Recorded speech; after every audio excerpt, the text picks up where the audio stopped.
నమస్తే, నేను సతీష్. సాక్షి straight talk స్వాగతం. ఈరోజు స్ట్రైట్ టాక్లో ఒక ప్రత్యేకత ఉంది. ప్రస్తుతం నేనున్నది బందరు పోర్టు నిర్మాణ పనుల దగ్గర ఉన్నాం.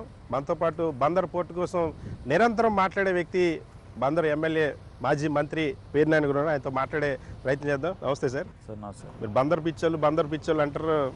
నిజంగానే ఈరోజు ఆ ప్రజలు ఎన్నో రోజులకి ఎదురు చూస్తున్నది కళ్ళ ముందు సాక్షాత్కరిస్తున్నట్టుంది కదా సార్. నిజంగా ఇది అదృష్టం అండి. అంటే నా జన్మకి అదృష్టం ఏంటంటే ఈ గడ్డ మీద పుట్టినందుకు.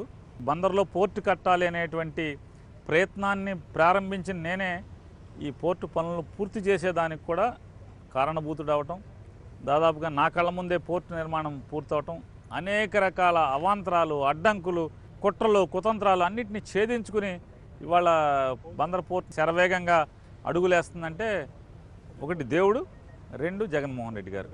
ఈ రెండు దేవుడు జగన్మోహన్ రెడ్డి గారికి బుద్ధి పుట్టించాడు.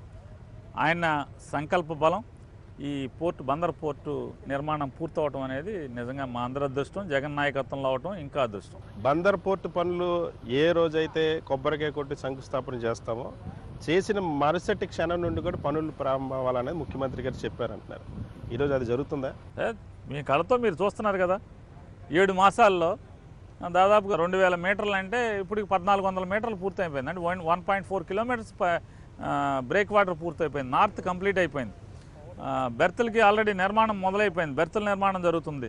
డ్రెడ్జింగ్ పనులు జరుగుతున్నాయి. సాయిల్ స్టెబిలైజేషన్ జరుగుతుంది. ఇంకేం కావాలి? రోడ్ నిర్మాణం, పోర్టుకు వచ్చేటువంటి పక్కా రోడ్ నిర్మాణం కూడా పనులు ప్రారంభోత్సవం జరిగింది. రోడ్ నిర్మాణానికి కావలసినటువంటి 90% భూమి కొనుగోలు చేయడం జరిగింది. మరో 10% ఉంది. అది కూడా ఇంకొక 2 మాసం, 60 రోజుల్లో అది కూడా పూర్తవుతుంది. పోర్టు మెయిన్ ప్రధానమైన కాంపోనెంట్స్ ఎంతవరకు జరుగుతున్నాయి? ఇప్పుడు బ్రేక్ వాటర్స్ కానీ అదేవిధంగా బెర్తులు. అంటే బ్రేక్ వాటర్లో 2 భాగాలు ఉంటాయండి. కోర్ ఏరియా అంటారు. అంటే ఈ కోర్ లేయరు అంటే సముద్రానికి నీళ్ళల్లోంచి, అంటే మైనస్ రీచ్లోంచి అంటారు. ఈ మైనస్ రీచ్ అంటే సముద్రం నేల అడుగులోంచి పై వరకు నిర్మాణం చేసేటువంటి కోర్ ఏరియా. ఫిబ్రవరి 15వ తారీఖు కల్లా టోటల్గా నార్త్ కానీ సౌత్ కానీ బ్రేక్ వాటర్ కోర్ ఏరియా పూర్తయిపోద్ది. కోర్ లేయర్ మార్చి నుంచి పై లేయర్స్ కూడా స్టార్ట్ చేసేస్తారు.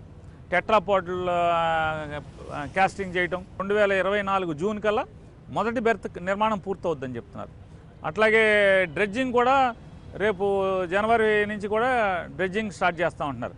అంటే సైమిల్టేనియస్గా ఏ పని చేసుకుంటూ ఒక 6 మాసాల ముందే పోర్టు నిర్మాణం పూర్తి చేసి అప్పచెప్పేదానికి వారు శరవేగంగా పనిచేస్తారు. సార్, రాష్ట్రం ఆర్థిక ఇబ్బందులు ఉన్నాయంటున్నారు. ఈ పోర్టు నిర్మాణానికి ఏమైనా ఆర్థిక ఇబ్బందులు ఉన్నాయా? ఎలా దీని ఫైనాన్స్ ప్లానింగ్ ఎలా ఉంది సార్? లేదు, జగన్మోహన్ రెడ్డి గారు దీనికి పక్కా ప్లాన్ తీసుకున్నారు. దీనికి బిజినెస్ మోడల్లో దీనికి లోన్ తీసుకురావడం జరిగింది. డైరెక్ట్గా ఎక్కడా కూడా ఒక్క బిల్లుకు కూడా అడ్డంకి లేకుండా, ఒక్క రోజు కూడా ఆలస్యం లేకుండా దీని నిర్మాణానికి కావాల్సినటువంటి ఆర్థిక భద్రత అంతా కూడా కల్పించారు. దానికి కావాల్సిన ఫండ్స్ అన్నీ కూడా రిజర్వేర్లో చేసి పెట్టారు ఎప్పటికప్పుడు. అందుకే శరవేగంగా ఒక్క బిల్లు కూడా ఒక్క రోజు కూడా ఆలస్యం లేకుండా దీనికి జరుగుతుంది. బందర్ పోర్టు అన్నది మీరు చేసింది ఏం లేదు, పేర్నాని చేసింది ఏం లేదు, జగన్మోహన్ రెడ్డి చేసింది ఏం లేదు. మా చంద్రబాబు నాయుడు గారు వేసినటువంటి పోర్టుని ఇప్పుడు వీళ్ళు ఫోటోలు తీసుకుంటున్నారని చెప్పి మీ మాజీ మంత్రి కొల్లు రవీంద్ర శంకుస్థాపన రోజే మాట్లాడారు సార్. ఒక్కొక్కరికి దేవుడు వరం ఇస్తాడండి. మా కొల్లు రవీంద్రకు కూడా అట్లాగే వరం ఇచ్చాడు.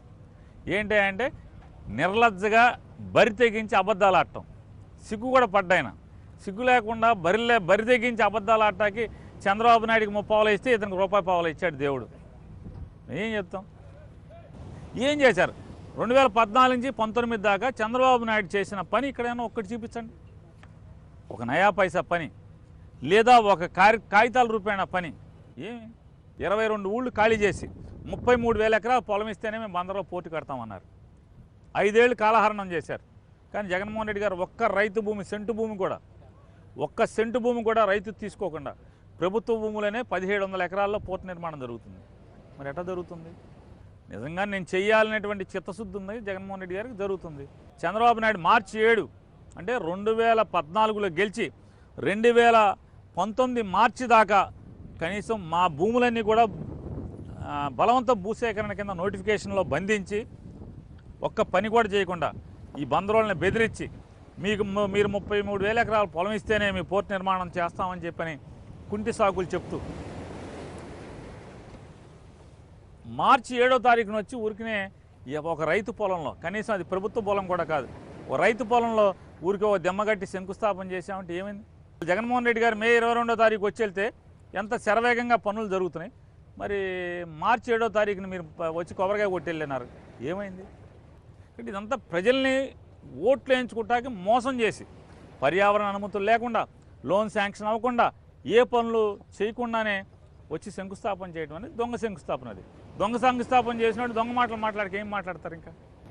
కానీ చంద్రబాబు నాయుడు మాత్రం ఈ రాష్ట్రంలో అసలు అభివృద్ధి అన్నది లేనే లేదు, ఉపాధి కల్పించేందుకు, పరిశ్రమలు తీసుకొచ్చేందుకు ఈ జగన్మోహన్ రెడ్డి ప్రభుత్వం ఒక్క డెవలప్మెంట్ యాక్టివిటీ కూడా చేయలేదని చెప్తుంది సార్. ఇప్పుడు చంద్రబాబు నాయుడు గారు ఒక కియా కారులో తీసుకొచ్చి ఆంధ్రప్రదేశ్ రాష్ట్ర ప్రజలందరి యొక్క జన్మ చరితార్థం అయిపోయిందని చెప్పని ఆయన డబ్బాలు కొడుతున్నాడు. ఇవాళ జగన్మోహన్ రెడ్డి గారు తీసుకొచ్చిన పరిశ్రమల్లో, అది పరిశ్రమలు కావనండి, సాఫ్ట్వేర్ కానివ్వండి, మీరు ఏది చూసుకున్నా కూడా జగన్మోహన్ రెడ్డి గారు తెచ్చిన దాంట్లో పావలా వంతు చంద్రబాబు నాయుడు చేశాడు. చంద్రబాబు చేసిన దానికంటే కూడా 3-4 రెట్లు అధికంగా జగన్మోహన్ రెడ్డి గారు పరిశ్రమలు తీసుకొచ్చాడు. ఎవరు గొప్ప? జగన్మోహన్ రెడ్డి గారికి పబ్లిసిటీ చేసుకునేటువంటి పిచ్చి లేదు. చంద్రబాబు నాయుడు ఒళ్ళంతా అరికాలు కారు గోరు దగ్గర నుంచి జుట్టు వరకు కూడా పబ్లిసిటీ పిచ్చి. ఆ పిచ్చితో ఆయన తీసుకొచ్చిన ఒక్క కియా దాన్ని ఆయన తెచ్చాడు, కియా తెచ్చి ఏముంది? ఇవాళ పెద్దగా ఏ రాయితీలు ఇవ్వకుండా ఎన్ని వందల పరిశ్రమలు ఇవాళ రాష్ట్రంలో వచ్చినాయి. కళ్ళకి రోజు జగన్మోహన్ రెడ్డి గారు ఓపెన్ చేయడం ఏం చూస్తున్నారు? ఒక్క కర్నూలులో ఇంటిగ్రేటెడ్ పవర్ ప్రాజెక్ట్ ఎంతమంది, ఎన్ని వేల మంది పనిచేయడానికి అవకాశం, ఎన్ని మెగావాట్ల పవర్ ఉత్పాదన ఎక్కడ చెప్పుకున్నాడు ఆయన? ఈరోజు దాకా ఏమన్నా మాట్లాడా? అట్లాంటివి ఎన్ని ఉన్నాయి, కోకొల్లలు ఉన్నాయి వాళ్ళు. సార్ మచిలీపట్నం పోర్ట్ అయినా, రామాయపట్నం పోర్ట్ అయినా, మూలపేట పోర్ట్ అయినా ఇవన్నీ మా చంద్రబాబు నాయుడు తీసుకొచ్చినవే. జగన్మోహన్ రెడ్డి ఏం చేశాడని చెప్పి తెలుగుదేశం పార్టీ చెప్తుంది. చంద్రబాబు నాయుడు స్వయంగా నేను శంకుస్థాపన చేసినవే కదని చెప్తున్నారు. సార్ చంద్రబాబు నాయుడు గారు ఈ ఎలక్షన్లు నోటిఫికేషన్ వచ్చిన తర్వాత, సంక్రాంతి వెళ్ళి ఫిబ్రవరి వచ్చిన దగ్గర నుంచి ఆయన వేసినటువంటి శంకుస్థాపన రాళ్ళు, ఇక ఆయన అంతా ఫిబ్రవరి మార్చి అంతా శంకుస్థాపన రాళ్లే. దేనికి? భోగాపురం ఎయిర్పోర్ట్ శంకుస్థాపన చేశాడు. ఏ అనుమతులు వచ్చినాయి? ఏ అనుమతులు రాలేదు భోగాపురం ఎయిర్పోర్ట్కి. అట్లాగే రామాయపట్నం పోర్టుకి ఏమిచ్చాడు? ఊరికే టెండర్ బిల్ ఆయనకి అదానికి అప్పచెప్పి అన్నాడు. అదాని నాకు వద్దన్నాడు. అదాని వద్దన్నా సరే, అదాని వదిలేసినా సరే వెళ్ళి శంకుస్థాపన చేశాడు. ఎవడ కడతాడండి శంకుస్థాపన? శంకుస్థాపన పెత్తోడు చేస్తాడండి. నేను చేయగలను ఇవాళ బోళ్ళని ఇక్కడ బందర్లో ఇన్ని పరిశ్రమ బోళ్ళ నాటికి ఓ దెమ్మగట్టి 5,000 రూపాయలు 10,000 రూపాయలు అవుతుంది దెమ్మగట్టి శంకుస్థాపన చేయడానికి. ఏంటి ఈ బందర్ పోర్టు శంకుస్థాపనకి ఎంత ఖర్చు పెట్టాడు తెలుసా అండి? 8.5 కోట్ల రూపాయలు శంకుస్థాపన ఖర్చు పెట్టాడు. ఆ డబ్బులు ఎడితే పనులన్నీ వచ్చాయి కదా. 8.5 కోట్ల రూపాయలు, 8,60,00,000 రూపాయలు బందర్ పోర్టుకి ఒక దొంగ శంకుస్థాపన చేసి ఖర్చు పెట్టారు. ఇట్లా ప్రతి చోట కోట్ల రూపాయలు దొంగ శంకుస్థాపనకు తప్పితే ఒక అనుమతులు ఉండవు, ఒక లోన్ శాంక్షన్ ఉండదు, డబ్బులు ఎక్కడి నుంచి వస్తున్నాయో తెలియదు. ఊరికే ఎలక్షన్ల ముందు మాత్రం ఏప్రిల్లో పోలింగ్ అంటే ఫిబ్రవరిలో మార్చిలో శంకుస్థాపన చేసా అంటే ఏంటిది? మోసం శంకుస్థాపన. సార్ బందర్ పోర్ట్ని ఈ స్థాయికి తీసుకొచ్చారు. వ్యక్తిగతంగా మీరు చాలా సంతృప్తిగా ఉన్నారు. ఎందుకు సార్ మళ్ళీ పోటీ చేయమంటున్నారు? మీరే చెప్తున్నారు కదా సంతృప్తిగా ఉన్నారు. మనిషికి సంతృప్తిని మించింది ఏముంటుంది? సాధారణంగా రాజకీయ నాయకులు ఎవరైనా ఇంత వర్క్ చేసిన తర్వాత మళ్ళీ పోటీ చేయాలనుకుంటారు కదా సార్. నాకు జగన్ మీద నమ్మకం, ఒక సంపూర్ణమైన విశ్వాసం. ఇవన్నీ చేసి పెడతాడు. నేను మెడికల్ కాలేజ్ అడిగాను, ఇస్తాడు, చేస్తాడు. పోర్టు నాకు చేస్తా అని చెప్పాడు, చేస్తాడు. ఇట్లాంటి నాకు నమ్మకం ఉంది. ముందే నిర్ణయించుకున్నాను. చాలా తృప్తిగా. ఓ మనిషికి ఏం కావాలి? ఆ ఊరికి కావాల్సిన చేయడం కంటే ఏం కావాలి? చేశాను. ప్రజాసేవ చేయాలని కాంక్షతో బతికాను. ఒక్కసారి ఎమ్మెల్యే అయితే చాలు అనుకున్నాను. 3 సార్లు ఎమ్మెల్యే అయ్యాను, మంత్రి కూడా అయ్యాను. ఇది తృప్తికరమైన జీవితం, రాజకీయ జీవితం. చివరి 10 ఏళ్ళన్నా నా కోసం, కుటుంబం కోసం బతుకుదాం అనుకుంటున్నాను. అంతకుమించి వేరే ఏం లేదు. సార్ మీరు ఇండస్ట్రీస్ గ్రోత్ గురించి, పోర్ట్స్ నిర్మాణం గురించి ఇంత స్పష్టంగా చెప్తున్నారు. కానీ ప్రతిరోజు ఈనాడు పత్రిక, ఎల్లో మీడియాలో ఈ రాష్ట్రం నుండి పరిశ్రమలు తరలి వెళ్ళిపోతూ ఉన్నాయి, కేవలం జగన్మోహన్ రెడ్డి నిర్ణయాల వల్ల ఈ రాష్ట్రం నుండి పరిశ్రమలు వెళ్ళిపోతున్నాయని చెప్పి వార్తలు రాస్తున్నారు. ఈనాడు రామోజీరావు గారికి కూడా బాగా కులపిచ్చి పెట్టేసిందండి, నషాళానికి పట్టింది. ఇదివరకు ఆంధ్రజ్యోతి రాధాకృష్ణ గారికి ఒక్కడికే కులపిచ్చి ఉండేది. నా చంద్రబాబు రావాలి, నా చంద్రబాబు రావాలి. ఇప్పుడు చివరికి ఏమైపోయిందంటే రామోజీరావు గారికి కూడా విపరీతమైన కులపిచ్చి పట్టేసేసి, వయసు పెరిగిపోయి, చేదస్తం పెరిగి కులపిచ్చి పట్టి ఈ ఇద్దరు కులపిచ్చితో చచ్చిపోతున్నారు. ఇక మీరేమన్నా చేయండి అన్ని బూతులు అన్ని తప్పులే అని రాస్తాడు. ఎంత జరిగినా వాళ్ళకి కళ్ళు గంతలు కట్టుకున్నారు రామోజీరావు గారు, ఈయన ఆంధ్రజ్యోతి రాధాకృష్ణ గారు. ఇక వాళ్ళ కళ్ళకు గంతలు కట్టుకున్నాక ఇంకేం కనపడుతుంది? ఆ కళ్ళకు గంతల లోపల అద్దాల లోపల చంద్రబాబు ఫోటోలు ఉంటాయి, చంద్రబాబు లోకేష్. ఇక వాళ్ళ ఫోటోలు తప్పితే ఇంకెవడ కనపడరు వాళ్ళిద్దరికి. అదే జగన్మోహన్ రెడ్డి గారు కూడా వాళ్ళ ఆవిడని కమ్మారమ్మాయిని చేసుకుని ఉంటే వీళ్ళకి కూడా సగం కనపడతా ఉండే, ఒక అర్థం జగన్ కనపడేవాడు. లేదా జగన్మోహన్ రెడ్డి గారు కమ్మారై ఉంటే పోనీ అట్టాగని చెప్పి బాగా కనపడేవాడు. ఈ చంద్రబాబుని ఎప్పుడో తొక్కేసి జగన్ ఎత్తి మీద పెట్టుకునేవాడు. ఏం చేస్తాం, వాళ్ళిద్దరికి జగన్మోహన్ రెడ్డి కమ్మడు కాకుండా రెడ్డోడు అవటమే ఇంత ఆ పేపర్లో ఇంత పాపాలు రాయటం, అంతకుమించి వేరే ఏం లేదు. చంద్రబాబు నాయుడు గారు కూడా అంటున్నారు సార్, రాష్ట్రంలో ఒక్క అవకాశాన్ని జగన్మోహన్ రెడ్డికి అవకాశం ఇచ్చినందుకు ఈ రాష్ట్రం నుండి జనం వలస వెళ్ళిపోతూ ఉన్నారు, విధ్వంసం అయిపోయింది, సర్వనాశనం అయిపోయింది. ఇక ఈ రాష్ట్రంలో జగన్మోహన్ రెడ్డి దించకపోతే ఈ రాష్ట్రాన్ని కాపాడలేరని చెప్పి చంద్రబాబు మాట్లాడుతారు. ఎన్టీ రామారావు గారిని కూలదోసిన దగ్గర నుంచి 1996 దగ్గర నుంచి 2004 దాకా చంద్రబాబే కదా ముఖ్యమంత్రి. అప్పుడు వలసలు లేవా? అప్పటి నుంచి ఇప్పుడు దాకా ఏం పగలు తీశాడన్న? రేపు వస్తే అవి చేస్తాను ఈ చేస్తా అంటాడు. 14 నుంచి 19 దాకా ఎందుకు చేయలా? ఎందుకు ఇవ్వలేదు? 6 గ్యారెంటీలు అంటాడు. మరి 600 గ్యారెంటీలు ఇచ్చావు కదా, 600 గ్యారెంటీలు ఏమైనాయి? ఈ 6 గ్యారెంటీలు అని బయలుదేరావు ఇప్పుడు మళ్ళీ. చంద్రబాబు నాయుడు అధికారం లేకపోతే అరచేతిలో వైకుంఠం చూపిస్తాడు జనాలకి, అధికారం వచ్చిన తర్వాత ఎత్తి నేలకేసి కొడతాడు, పాతాళంలో కొడతాడు జనాల్ని. కానీ వచ్చే ఎన్నికలు 5 కోట్ల మంది ఆంధ్రప్రదేశ్ ప్రజలు వర్సెస్ వైఎస్ జగన్మోహన్ రెడ్డి జరగబోతూ ఉన్నాయి. ఆ ప్రజలు కాపాడుకోవాలి, వాళ్ళు కాపాడుకోవాలంటే జగన్ దించేయాలని చెప్పి చంద్రబాబు ఒక స్లోగన్ ఇస్తారు. ముఖ్యమంత్రులు మారుతారు, ప్రభుత్వాలు మారుతాయి, కానీ పేదవాడి జీవితంలో పేదరికం పోదు. ఊరికి ఏదో పథకాలు పెడతారు అవి పెడతారు తప్పితే పేదవాడు ఎప్పుడు పేదగాడే ఉంటున్నాడు. కేవలం ముఖ్యమంత్రులు మార్చలేనటువంటి పోగొట్టలేనటువంటి పేదరికం, ఆ ఇంట్లో పిల్లవాడి ఉన్నత చదువులు మాత్రమే ఆ ఇంట్లో పేదరికం పోగొట్టగలిగామని నమ్మేవాడు జగన్మోహన్ రెడ్డి గారు. అందుకే వేల కోట్ల రూపాయలు ఖర్చు పెట్టి స్కూల్ విద్యా వ్యవస్థని ఆధునీకరణ చేస్తున్నాడు, విద్యా వ్యవస్థను పటిష్టం చేస్తున్నాడు. డబ్బున్నోడి పిల్లలతో పోటీపడి పేదవాడి పిల్లలు కూడా పోటీపడి చదివి ఉద్యోగాలు సాధించేదానికి నైపుణ్యాన్ని ఇస్తున్నాడు. డబ్బున్నోళ్ళ పిల్లలు ఈర్ష్యపడేట్టుగా స్కూళ్ళను తయారు చేస్తున్నాడు. ఇది ఒక ఉద్యమం కాదా? ఇది రిఫార్మ్ కాదా అన్న? ఒక విప్లవం కాదా ఇది? వైద్యం ఇవాళ ఒక ముఖ్యమంత్రికి ఒక్కసారి అవకాశం ఇస్తే ఈ రాష్ట్రంలో 17 మెడికల్ కాలేజీలు ఏర్పాటు చేస్తున్నాడంటే ఇది విప్లవం కాదా? ఒక్కసారి ఓటేయమని అడిగినందుకు ఇది ప్రతిఫలం కాదా? ఇది గొప్పతనం కాదా? చంద్రబాబు జన్మంతా 14 ఏళ్ళు ముఖ్యమంత్రి చేశాడు. 14 ఏళ్లలో ఒక్క ప్రభుత్వ మెడికల్ కాలేజ్ ఎక్కడన్నా కట్టాడా? ఒక్క కొత్త ప్రభుత్వ హాస్పిటల్ ఒక్కటెక్కడన్నా ఓపెన్ చేశాడా ఆయన జన్మకి 14 ఏళ్లలో? లేదే. ఇవాళ కుర్రోడు 50 ఏళ్ళు నిండలేదు, ఒక్కసారి అవకాశం అంటే జనం ఓటేస్తే ఎన్ని హాస్పిటల్స్ కట్టాడు? ఎంతమంది 48,000 మంది వైద్య సిబ్బందిని, డాక్టర్లను కానీ నర్సులను కానీ హాస్పిటల్లో ల్యాబ్ టెస్టులు చేసేవాళ్ళు కానీ 47,000 మందిని గవర్నమెంట్ ఉద్యోగాలను రిక్రూట్ చేశాడు. 1,47,000 మంది సచివాలయ ఉద్యోగస్తులకి, నిరుద్యోగ పిల్లలకి పర్మనెంట్ ఉద్యోగులుగా క్రియేట్ చేశాడు. ప్రభుత్వ ఉద్యోగులుగా 62 ఏళ్ళకి రిటైర్ అవుతారు వాళ్ళు వచ్చినటువంటి పిల్లలందరూ కూడా. ఏ ఊరైనా సరే ప్రభుత్వంలో ఒక పని కావాలంటే, ఒక సర్టిఫికెట్ కావాలంటే ఊరు పొలిమేర దాటకుండా ఇదివరకు ఎండిఓ ఆఫీస్ చుట్టూ తిరిగి, ఎంఆర్ఓ ఆఫీస్ చుట్టూ తిరిగి, ఆర్డీఓ ఆఫీస్ చుట్టూ తిరగాల్సిన పని ఉండేది. ఇవాళ ఊరు పొలిమేర దాటకుండా సచివాలయంలో పనులు ఇంటికి వచ్చి పనిచేసే పరిస్థితి. ఇదన్నీ గొప్పతనం కదా?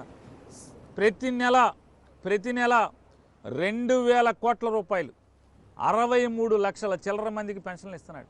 63 లక్షల మందికి. భారతదేశంలో ఈ 28 రాష్ట్రాల్లో ఎక్కడ కూడా ఒక్క రాష్ట్రం మీరు చూపించండి కనీసం 9,000 కోట్ల రూపాయల సంవత్సరానికి పెన్షన్లకు డబ్బులు ఇచ్చేవాడు ఎవడున్నాడు? ఇతను 22,000 కోట్ల రూపాయలు డబ్బులు ఇస్తున్నాడు.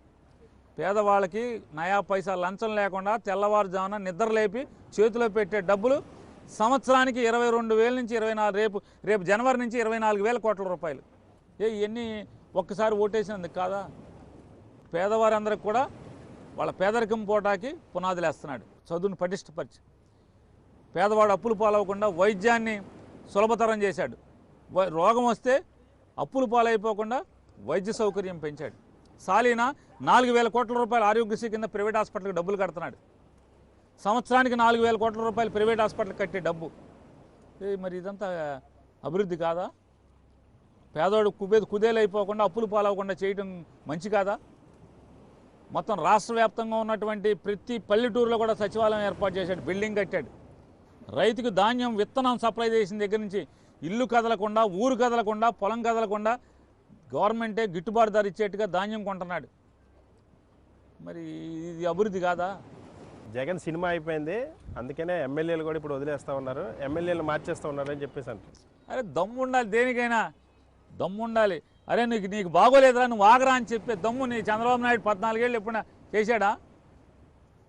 ఎప్పటికప్పుడు మాయ మాటలు చెప్పడం, లేకపోతే ఆయన్ని నమ్మించి అప్పుడు చివరి దాకా నామినేషన్ చివరి రోజు దాకా ఆయన్ని ఆఫీస్లో కూర్చోబెట్టుకుని ఎవడికో టికెట్ ఇచ్చి పంపడం తప్పితే 6 నెలల ముందు నీకు బాగలేదు నువ్వు కూర్చో అంటే ఎవడన్నా ఎంతమంది వెళ్తున్నారు?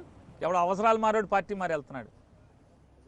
ఇవాళ నిజంగా జగన్మోహన్ రెడ్డి గారికి సినిమా అయిపోతే, నీకే అంత సినిమా ఉంటే పవన్ కళ్యాణ్ కాళ్ళు పట్టుకోవడం ఎందుకు పవన్ కళ్యాణ్ కాళ్ళు పట్టుకోవాలి? వెళ్ళి మోడీ అమిత్ షా కాళ్ళు ఎందుకు పట్టుకోవాలి? వాళ్ళని ఎందుకు కలుపుకోవాలి? అది అయిపోయిన తర్వాత ఇంతమంది వాళ్ళని ఎందుకు పట్టుకోవాలి? ఒక ప్రశాంత్ కిషోర్ని ఎందుకు తెచ్చుకోవాలి? సునీల్ కొనుగోలుని ఎందుకు తెచ్చుకోవాలి? వీళ్ళందరూ ఎందుకు కొనుక్కోవాలి? రాబిన్ శర్మని ఎందుకు కొనుక్కోవాలి? ఇంత పనుడివి అయితే అది నీకు వీళ్ళందరూ ఎందుకు? ఓ పవన్ కళ్యాణ్ కావాలి, కేఏ పాల్ కావాలి, కాంగ్రెస్ పార్టీ కావాలి, బీజేపీ కావాలి, కమ్యూనిస్ట్ పార్టీ కావాలి, అందరూ ఎందుకు? నువ్వే అంత పోటీగాడివి అయితే జగన్ కొడతాకి నువ్వు ఒక్కడే రావచ్చు కదా. నీకే ముందు ధైర్యం లేదు. అంటే ఎమ్మెల్యేలని మంత్రులు ట్రాన్స్ఫర్ చేయడం ఏంటి? ఒక దగ్గర చెల్లని రూపాయి ఇంకో దగ్గర చెల్లుతుందని చెప్పి చంద్రబాబు సెటర్ వేస్తున్నాడు మీ మీద. చంద్రబాబు నాయుడు తొంతంతా ఏంటంటే, ఆయన చేస్తేనేమో రాజకీయం, ఆయన చేస్తేనేమో ఆయన ఇల్లు వెలిగితేనేమో పండగ, ఆయన చేస్తే పెద్ద రాజకీయం. అబ్బో అపార అనుభవం 40 ఏళ్ళ ఇండస్ట్రీ. ఎంతమందిని మార్చాడు? మీకు లెక్కలు చెప్పమంటారా? ఎన్ని నియోజకవర్గాలు ఎంతమందిని మార్చాడు? కోడెల సుప్రసాద్ దేవురు సత్యనపల్లి ఎక్కడ తెచ్చిపెట్టావు? మరి అక్కడ సరుకు అయిపోయినాడు, ఇక్కడ గట్ట పనికి వచ్చాడు నీకు సత్యనపల్లిలో. పీతల సుజాత ఏ ఊరు? పాలకొల్లు ఎక్కడ పెట్టావు? చింతలపూడి పెట్టావు. అక్కడ సరుకు అయిపోతే ఇక్కడ ఎందుకు పెట్టావు? అనిత ఆవిడెవరో మాట్లాడుతూ ఉంటుంది గబగబా, ఎక్కడి నుంచి ఎక్కడికి తెచ్చిపెట్టావు? పెట్టిన కొవ్వూరు తెచ్చి. నిన్నగాక మొన్న 2014లో రామాంజనేయులు అని చెప్పని కర్నూలులో ఒకడు ఓడిపోయాడు, ఆయన తెచ్చి ఎక్కడ పెట్టావు? గుంటూరు జిల్లా పత్తిపాడులో పెట్టావు. సిగ్గులేదా మరి దీనికి? నీ కొడుకుని ఎక్కడి నుంచి పెట్టావు? మీది హైదరాబాదు, నీదేమో చంద్రగిరి. మీ కొడుకుని వచ్చి మంగళగిరిలో ఎందుకు పోటీ చేశాడు? మీకు చంద్రగిరిలో పోటీ చేసే సినిమా లేదా? నీ కొడుక్కి సొంతూళ్ళలో పోటీ చేసే సినిమా లేదా? మరి అక్కడ చెల్లంది ఇక్కడ ఎట్లా చెల్లుద్దని పెట్టావు? ఇక్కడ నీదే ఊరు, చంద్రగిరి అయితే కుప్పం ఎట్టా వచ్చావు? అంటే ఈ రాష్ట్రంలో చంద్రబాబు చేసిన వన్నెలు చిన్నులు ఇన్నున్నాయి. అతను చేస్తేనేమో ఓహో రాజకీయ వ్యూహం, అపార రాజనీతిజ్ఞుడి, చాణుక్యుడు ఈడు. జగన్మోహన్ రెడ్డి గారు చేస్తేనేమో అక్కడ చెల్లపోతే ఇక్కడ చెల్లదు. సరే, అపోజిషన్ ఎలా ఉన్నా వైఎస్ఆర్ కాంగ్రెస్ పార్టీ విత్ వైఎస్ఆర్ కాంగ్రెస్ పార్టీలో ఈ ప్రాసెస్ని ఎలా చూస్తున్నారు? ఎమ్మెల్యేలు నియోజకవర్గాలు కొన్ని మార్చడం కానీ, కొందరిని డ్రాప్ అవ్వమని చెప్పడం కానీ సార్ ఒక మాట అండి, స్వీకరిస్తున్నారా? సార్ ఒకటే మాట సార్, 100కి 90% మంది జగన్ అంటే నమ్మకంతో వచ్చిన వాళ్ళు, జగన్ కోసం వచ్చిన వాళ్ళు ఈ పార్టీలో 10 మంది ఉంటారు అవసరాలు మారేవాళ్ళు. అవసరాలు మారేవాడు ఎప్పుడు అవసరాలు మారేవాడు పోతాడు. రాజకీయాల్లో 100 నికార్సైన వాళ్ళు మనకుంటారు కదా. అసలు 100కి 30 మంది ఉంటే గొప్ప, అట్లాంటిది 80-90 మంది జగన్ నమ్ముకున్న వాళ్ళు ఉన్నారు. జగన్ ఏం చేసినా పర్లేదు, దూకేమంటే దూకేసేవాళ్ళు ఉన్నారు. ఇది కావాలి కదా. చంద్రబాబుకి ఎంతమంది ఉన్నారు చెప్పండి? వాళ్ళ అబ్బాయే మంత్రి పదవి ఇవ్వకపోతే మామూలుగా ఇంట్లో కాపీ ఇవ్వలేదని చెప్తారు. వాళ్ళ అబ్బాయికి మంత్రి ఇవ్వకపోతే. జగన్ నమ్మి వచ్చిన వాళ్ళు ఎక్కర్లా, మా జీవితం అక్కర్లా, మా రాజకీయం అక్కర్లా, నాకు ఎమ్మెల్యే గిరి అక్కర్లా, జగన్ బాగుంటే చాలనే వాళ్ళే 100కి 70-80 మంది మా పార్టీలో ఉన్నారు. సార్, పవన్ కళ్యాణ్ అసలు ముఖ్యమంత్రికే పనికిరాడు, ఓ పొత్తులో ఎప్పటికైనా ముఖ్యమంత్రి మా నాన్న చంద్రబాబు నాయుడు అని చెప్పి లోకేష్ ఒక సర్టిఫికేట్ ఇచ్చాడు. ఆ సమర్థత పవన్ కళ్యాణ్కి లేదు, చంద్రబాబుకి ఉందన్నట్టు మాట్లాడారు. అయినా పవన్ కళ్యాణ్ ఎందుకు దాని మీద రెస్పాండ్ అవ్వట్లేదు అంటారు? పవన్ కళ్యాణ్ గారు కూడా ఒప్పుకున్నాడుగా, నాకు సరుకు లేదు, మనకు ఎందుకు రాసు, మనం గెలవలేము, మనకు సీట్లు రావు, మనకెందుకురా ముఖ్యమంత్రి, మన చంద్రబాబు పలకిం వద్దామని ఆయనే కార్యకర్తలను తిడుతున్నాడుగా. చంపేస్తా ఎవడన్నా నన్ను ముఖ్యమంత్రి అంటే కనుక తోలు తెస్తా, మనకు చంద్రబాబే ముఖ్యమంత్రిరా బాబు అని చెప్పి ఆయనే చెప్తున్నాడు. ఎవడన్నా ఉంటే ఉండండి, పొంటే పోండరా అని చెప్తున్నాడుగా. నన్ను ముఖ్యమంత్రి ఉన్నవాడు ఎవడన్నా బయట గెట్అవుట్ అంటున్నాడుగా ఆయనే చెప్తున్నాడు కదా. లోకేష్ చెప్పేది ఉంది, అదే మాట పవన్ చెప్పే మాట లోకేష్ చెప్తున్నాడు. లోకేష్ పాదయాత్ర పూర్తయిపోయిన తర్వాత ప్రజలందరి మధ్యలో ఒక రెడ్ పుస్తకాన్ని తీసుకెళ్ళి చంద్రబాబు నాయుడు గారికి ఇచ్చారు. అందులో మీలాంటి వాళ్ళ పేర్లు ఉన్నాయి, జడ్జిల పేర్లు ఉన్నాయి, పోలీసుల పేర్లు ఉన్నాయండి సార్. మరి భయం అయ్యట్లేదా? నిజంగా నిజాయితీ గల రాజకీయ నాయకుడు, ప్రజాసేవకుడు అయితే ఏం రాస్తాడు? మా నాన్న ఎట్టాకు చేయలేకపోయాడు, కనీసం నేనన్నా చేద్దామని పుస్తకంలో సమస్యలు రాసుకుంటాడు. సమస్యలు చేసి ఆడినొచ్చబోయిస్తా, ఈయనొచ్చబోయిస్తా, ఆ ఊళ్ళో బజ్జీ బాగుంటుంది, ఈ ఊళ్ళో మిరపకాయ బజ్జీ బాగుంటుంది, బోండా బాగుంటుంది, అవి రాసుకోవటండి. ఆ పుస్తకం తీసుకుని చంద్రబాబు ఏం చేసుకుంటాడు? ఈడు అనుకుంటాడు, ఏమో భలే ఎరుబాగులోని కన్నాను రాని చంద్రబాబు అనుకుంటాడు ఆ పుస్తకం తెరిచి చూసి. బాలకృష్ణ ఈ సభలో పాల్గొన్నారు. మొన్న యువగల ముగింపు సభలో కనకపు సింహాసనం మీద సునకాన్ని కూర్చోబెట్టినట్టు ఈ రాష్ట్రాన్ని జగన్మోహన్ రెడ్డి చేతిలో పెట్టి నాశనం చేశారు. ఈ ప్రభుత్వం దించడం కోసం నేను దేనికైనా తెగిస్తానని అంటాడు. అంటే అది ఏంటంటే వాళ్ళ బావ గురించి మాట్లాడుకోలేక ఈ మాట్లాడుతుంటాడు సార్. ఎన్టీ రామారావు లాంటి గొప్ప ధర్మాత్ముడిని, మంచి జనం మనిషిని, అమాయకుడిని, వాళ్ళ నాన్నని, కన్న తండ్రిని కూలదోసి కూర్చోబెట్టి సునకాన్ని కూర్చోబెట్టింది వాళ్ళు. ఇన్నేళ్ల తర్వాత ఇవాళ ఏడిస్తే ఉపయోగం ఏమిటది? అప్పుడు ఏడవాలి. కానీ 1995లోనే అరే మా నాన్న పొడవటం తప్పు, తొయ్యకూడదని చెప్పి వాళ్ళు ఆ రోజు అనుకోవాలి. ఇవాళ తోసేశాక, రామారావు చనిపోయాక, మానసికవేత్త చనిపోయాక కనకపు సింహాసనం మీద సునకాన్ని కూర్చోబెట్టాను ఇవాళ ఎందుకు ఆడటం? సార్, చంద్రబాబు గారికి సంబంధించి స్టోరీస్ మీద ఎవరు సినిమాలు కూడా తీయకూడదని అంటున్నారు. ఈ మధ్య రామ్ గోపాల్ వర్మ తల తీసుకొస్తే ₹1 ఒక ఎనలిస్ట్ ప్రకటించారు. అలాగే రామ్ గోపాల్ వర్మ ఇంటికి లోకేష్ మనుషులు వెళ్ళి చంపేస్తామని బెదిరించారు. దేనికోసం అంటారు సార్ ఇదంతా? ఇవన్నీ అంటే జనంలో గెలవలేని వాళ్ళు ఇట్లాంటివన్నీ చేస్తుంటారు సార్. జనం మనసులు గెలవగలిగితే, ప్రజల గుండెల్లో స్థానాన్ని సంపాదించుకోగలిగితే, ప్రజల్లో నమ్మకాన్ని గెలవగలిగితే ఎవరిని రామ్ గోపాల్ వర్మ మావైన ఆడిని ఎవరిని లెక్క పట్టించుకోవాల్సి ఎవరి సినిమాలు తీసుకుంటే ఏంటి? ఇప్పుడు జగన్మోహన్ రెడ్డి గారిని అంటే ఆయన వ్యక్తిత్వాన్ని భయంకరంగా, దుర్మార్గంగా, కిరాతకంగా ఎంత నీచానికి దిగజార్చాలో అంత నీచానికి ఒడిగట్టారు. జగన్మోహన్ రెడ్డి గారు కానీ, వైఎస్ఆర్ కాంగ్రెస్ పార్టీ వాళ్ళు కానీ ఆంధ్రజ్యోతి రాధాకృష్ణ ఇంటికి వెళ్ళి, లేకపోతే ఇరియాడు రామోజీరావు ఇంటికి వెళ్ళి, స్టూడియోకి వెళ్ళి ఏమన్నా ఎక్కడి నుంచి అన్నా బెదిరించారు ఏమన్నా? అరే ప్రజలను చూసుకుంటే చాలరా, మీ నోళ్ళే మూత పడతాయని చెప్పి అనుకున్నారు. ప్రజల్లో లేనోడు ఏం చేస్తాడు? రేపు ఇవన్నీ మన గురించి నిజాలు తెలిసిపోతాయి కాబట్టి అన్నీ బెదిరింపులు చేస్తాడు. అందులో రామ్ గోపాల్ వర్మ అసలే మా వాళ్ళు తెక్కలోడాడు, ఎవరిని లెక్క చేయడు. ఈ ఉడత ఊపులకి అతనేమీ చింతకాయలు రాల్చే రకం కాదు. దగ్గుబాటి వెంకటేశ్వర గారు తాజాగా చాలా రోజుల తర్వాత మీడియా దగ్గర మాట్లాడారు. సార్, నేను వైఎస్ఆర్ కాంగ్రెస్ పార్టీ తరఫున పోటీ చేసి ఓడిపోవడం మంచిదైంది, లేకపోతే నేను ఇప్పుడు రోడ్ల మీద తిరగాలన్నా వైసీపీ ఎమ్మెల్యే అయితే అని చెప్పేసి మాట్లాడుతున్నాడు. దగ్గుబాటి వెంకటేశ్వరరావు గెలవకపోవడమే మంచిదిందండి.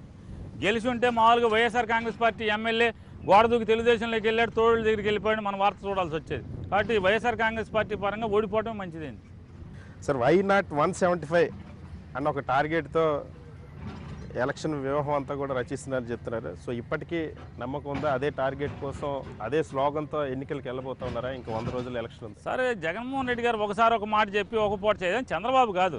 పూటకు ఒక మాట, రోజుకు ఒక మాట, నెలకు ఒక మాట మార్చే రకం కాదు. అతని టార్గెట్ 175. నేను ప్రజలకి దగ్గరగా ఉన్నాను, మీ ఇళ్లలో మేలు జరిగితే నన్ను ఆదరించండి. మీ ఇంట్లో పేద మధ్యతరగతి వర్గాల్లో కానీ మీ ఇంట్లో ఒక మేలు జరిగితే మాత్రమే నన్ను ఆదరించమని చెప్తున్నాడు. దొమ్మగా చంద్రబాబు జన్మంతా ఎప్పుడు అసలు పుట్టిన కాడి నుంచి, అంటే రాజకీయాల్లోకి వచ్చిన కాడి నుంచి ఇప్పుడు దాకా ఎప్పుడన్నా ఒకసారి ఓటు అడిగాడా? మీ ఇంట్లో మేలు చేస్తే మాత్రమే నాకు ఓటు నేను ఎప్పుడు అడిగాడు చంద్రబాబు? లేదా ఈ రాష్ట్ర రాజకీయాల్లో ఇంకెవరన్నా అడిగారా? మీ ఇంట్లో మేలు చేస్తేనే నాకు ఓటేయండి, లేకపోతే ఓటేయబాక నేను అడిగినోడు ఎవడన్నా ఉన్నాడా? టార్గెట్ 175 ఖచ్చితంగా. మళ్ళొకసారి కూడా చెప్తున్నాం, ఈ రాష్ట్రంలో ఏ ఇంటికైనా లేదా ఏ వ్యవస్థకైనా మేలు జరిగితే మాత్రమే జగన్కి ఓటేయండి. Thank you so much sir.